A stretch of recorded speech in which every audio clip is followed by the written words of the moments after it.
win. Coach Malzahn, I love him. I appreciate him. He's one of my favorite coaches in college football. The way he gave us love and showed us love and compassion when I think Shador was a sophomore or junior, going up to a visit at Auburn, and he offered him on the spot. It was tremendous. I love what he's brought to. A lot of respect given between both coaching staffs. Obviously, Coach Malzahn knows who Shador is, what type of athlete and quarterback he is for this program, because I doubt he probably would have offered him if he thought otherwise. Who knows at the end of the day?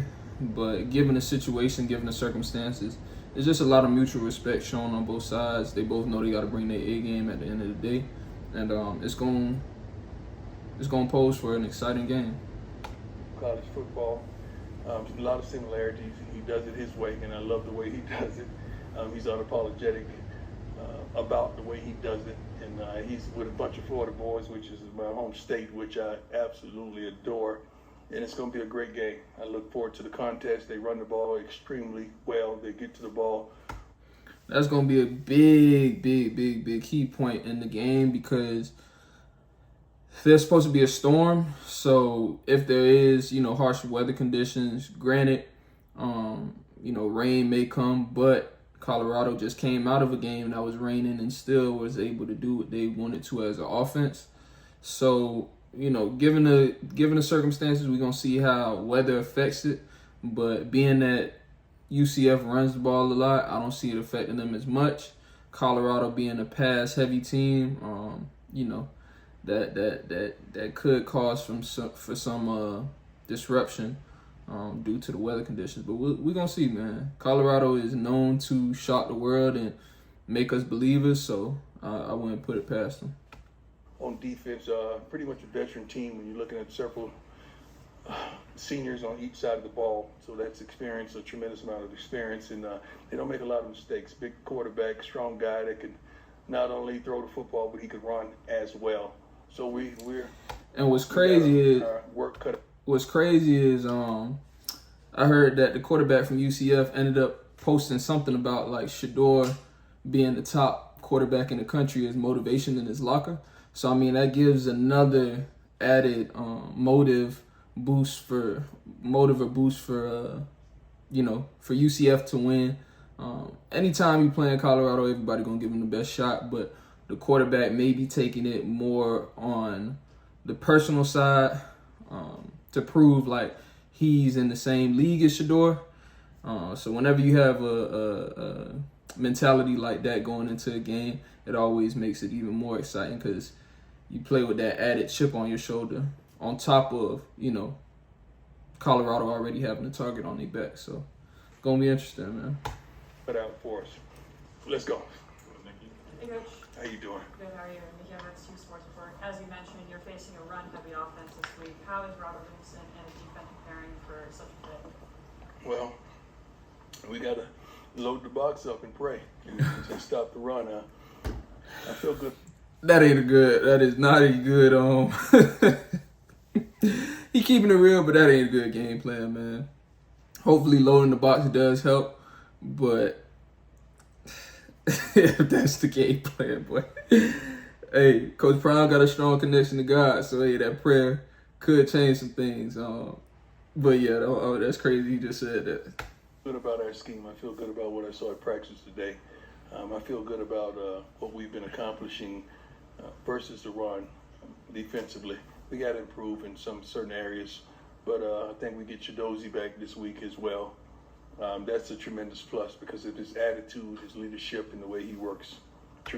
That's a big guy, 93, I think, 93 or 97. Transfer from Houston. Definitely going to need that in a game like this. Could serve him well.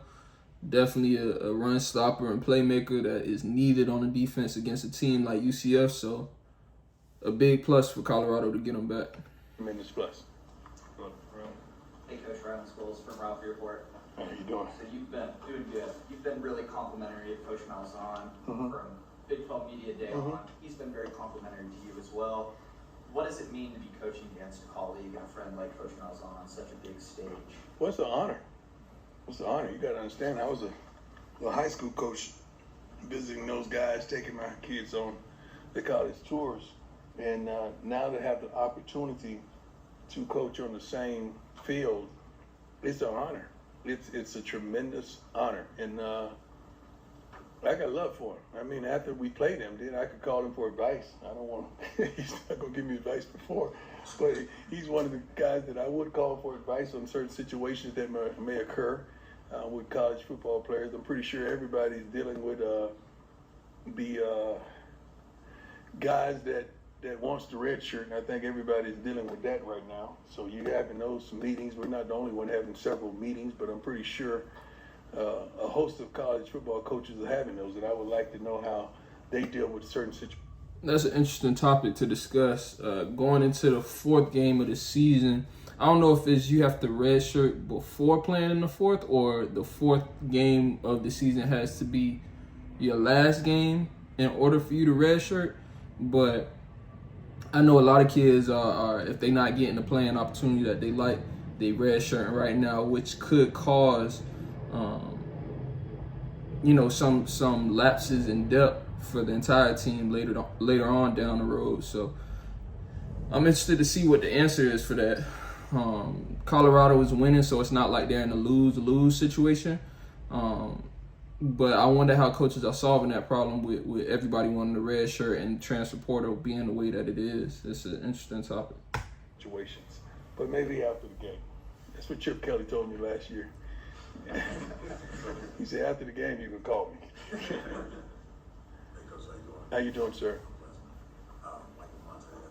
We built a 7-figure business as a 2-person agency, and I wish we had Honeybook with.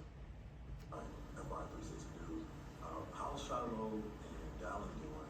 And my second question is, Okay, one at a time. You know I'm old. Okay, Shiloh's on pace to be back. I'm not going to count out this week. I'm not going to count that out. But if he holds off this week, that'll give him 2 more weeks, which is pretty smart. Hayden is going to play. He's going to play. He worked his butt off today. Looked great. Looked like he. That's good news for the run offense of Colorado. With him back, even with Michael Welch, it still serves as an added bonus to the offense.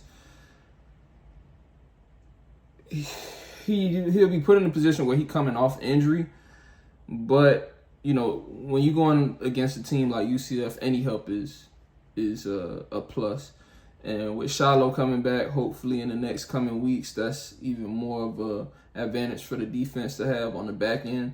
Cam, it's been holding it down. Cameron Silman Craig been holding it down since Shiloh left, even when Shiloh was playing. But with Shiloh, that's 2 dogs back there on the back of the defense, and that's good news, man. Shout out to Shiloh and his whole recovery process, because I know how you come back from a fractured forearm so fast. I don't know if that is the details of the injury, but shout out to him, and excited to see him back on the field soon. He had missed a beat, so he's going to play. and then sideline, he's playing so well. Carter's good. So going forward, Well, it gives you depth. It gives you depth, and you're able to do some things in a dime package. Carter can cover tight ends. He can cover receiver. He can cover back, so he gives you depth. You may want to take a linebacker off the field and put him down there and let him do his thing. But he's physical, he's strong, he's fast, he's smart, and he is gaining experience with every game. So I'm proud of that. Sometimes things work out for the good, man. I mean, you hate for a guy like Shiloh to go down, but Carter got a ton of experience, and he's not afraid to get out there and attempt to make a play. He's not just sitting out there trying to prevent plays. He's trying to make plays now. Yeah, that's good. Development of your players when one guy goes down, definitely key. In the defense like Colorado, where help may be needed on additional plays, and you could count on a guy coming off the bench, coming off the sideline to, like Coach Prime said, make plays. That's key. That's key in a defense, or any defense of that nature. Hey, Coach, just what's it like for you and all the Florida guys on this team to be able to go back to Florida? Well, it's good now until you get down there and play, you got to win. We don't want to go down there and think it's just a road trip, it's a field trip. We want to go down there and win. So we were practicing our butt off, trying to make sure we dot I's and cross T's, and we give it a valiant effort. It starts in practice. Everything starts in practice. I tell the kids this morning, it's like a vending machine. Whatever you put in, you're going to get out. Unless you want to go. Definitely. That trip to Florida ain't going to be too good if you go home with a loss, and God forbid it be a blowout loss. That's going to be a long trip back to Colorado with the storm and everything. These games, you just want to, go in with the attitude that you're going to win. Being it a home game, Coach Prime going home, Jimmy Horn going home, LeJontay, all those guys, all those Florida guys being able to go home and, essentially put on for your state, put on for your city. It means that much more to win. So hopefully they get it done. Hopefully that storm isn't too affecting of their gameplay. And I just want to see Colorado win. So hopefully they get the dub in Florida against UCF. Big game, big team, big task, but I think they could overcome it. So that's the last question I'm finna answer. That's the last reaction I'm finna do for this vid. See y'all on the next one. Till next time.